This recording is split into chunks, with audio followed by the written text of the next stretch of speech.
তো আপনাদের মধ্যে অনেক সহপাঠী এবং সহপাঠারাই জানে যে গ্রামের এই কালো বালকটি মানে আমি শহরে গিয়ে পড়াশোনা করি, আর আজকে হঠাৎ করে চারটা ভাঙা একটি ব্লগ বানানোর ইচ্ছা করলো। তাই ভাবলাম শুভ কাজে এত দেরি কিসের। মূল কথা হচ্ছে আজকে ছিল আমাদের লাস্ট পরীক্ষা, ক্লাস নেই, কলেজ নেই, লম্বা একটি ছুটি। তাই ভাবলাম যাই বরং একটু গ্রাম দিয়ে বেরিয়ে আসছি। অনেকদিন ধরেই মামাতো বোন এবং গ্রামের মেয়েগুলোকে দেখা হয় না। বেশি কথা না বাড়িয়ে সকাল সকাল এরকম মুইসারের মতো চেহারা নিয়ে চলে যাই সেই বালছেড়া কলেজে। অতপর কলেজে আসলাম, মিত্রদের সাথে সাক্ষাৎ করলাম, ক্লাস করলাম, মেয়ে দেখলাম। এরপর শিক্ষক মহোদয়রা নিয়ে গিয়েছিল কম্পিউটার ল্যাবে। ও শিট, আজকে অনেক কম্পিউটার টিপেছি। দেখতে পাচ্ছেন আমার মিত্র কফিল আঙ্কেলের ছেলে এমন ভাব চোদাচ্ছে যেন কোডিং মোডিং করে কলেজের সিস্টেম হ্যাক করে নিবে, কিন্তু এই শালা ঠিক মতো রিফ্রেশ দেওয়া ছাড়া কিচ্ছু পারে না। অবশ্য আমিও টিপা টিপি কম করিনি।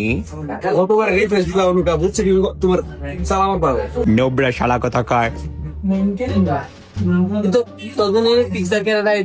ওরা কি পানু দেখে না? দেখুন বন্ধুরা, এগুলো হলো আমার হাতের লেখা, খুবই সুন্দর, আমি জানি, সেই জন্য দেখালাম। এরপর বন্ধুরা আমার সাথে খুবই কষ্টের একটি কাহিনী ঘটে যায়। বালের কলেজে মাসে আসি না একবার মৌখিক পরীক্ষার সময় স্যার আমাকে তার নাম জিজ্ঞাসা করে। আপনারা হয়তো বুঝতেই পেরেছেন, বাল্লাও বলতে পারিনি, দুনিয়ায় আর কোনো প্রশ্ন ছিল না নাকি। এরপর ক্লাস থেকে বের হয়ে ভাবলাম একটু আকাম করে আসছি। এটা হচ্ছে মেয়েদের হোস্টেল আর এটা হচ্ছে প্রিন্সিপালের বাসা।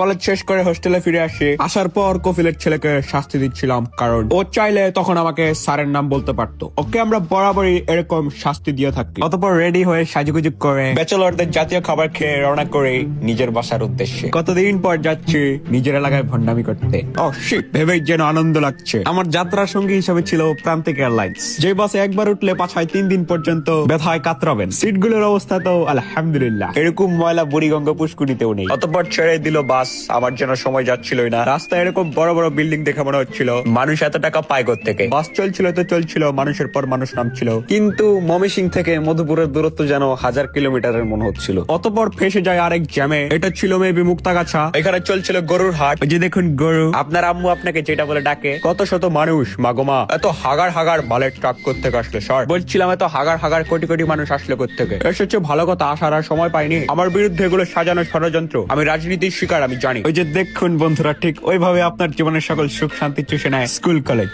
কিংবা না হওয়া শখের নারী বা নেরা। অতপর হেডফোনে ভোজপুরি ডিজে গান শুনতে শুনতে চলে আসলাম আমাদের মধুপুর এরিয়ার রসুলপুর পাহাড়ে। আমাদের এলাকায় বেড়াতে আসতে চাইলে 1 নম্বর সাজেশনে অবশ্যই থাকবে শখের নারীর থেকেও যেন সুন্দর আমাদের মধুপুর পাহাড়, এবং আমাদের মধুপুরবাসীও আমার মতোই মধুময়। আমাদের মুখে এবং অন্তরে দুই জায়গাতেই মধু। দেখতে পাচ্ছেন আমাদের রাহাত ভাই একটু নায়ক নায়ক ভাব নিচ্ছে। চায়কের পরে বাস থেকে নেমে BMW তে করে, কোথায় নেমেছি বলবো না, চলে যাই নিজের গ্রামের দিকে। বাড়ি যাচ্ছি পকেট খালি কিন্তু মন ভরা হাসি। আর একটু সামনে এগিয়ে যেতে ভাগিনার সাথে দেখা হয়ে গেল, এবং তারপর আমার সব থেকে বড় ফ্যান আমার পালিত কুকুর ছাগলের সাথে। আসলে আমি ওর নাম ছাগল রেখেছি কারণ ওর মাথায় কোনো বুদ্ধি শুদ্ধি নেই, এর জন্য একটু চালাকি করেছে আর কি। একটু চালাক না হলে পৃথিবীতে টিকা বড়ই মুশকিল। আজকের ব্লগ এই পর্যন্ত, জানাতে ভুলবেন না কেমন লাগলো। এরকম ব্লগ কি আনা উচিত, 10-এ কত রেটিং দেবেন কমেন্ট অবশ্যই বলে যাবেন। ধন্যবাদ।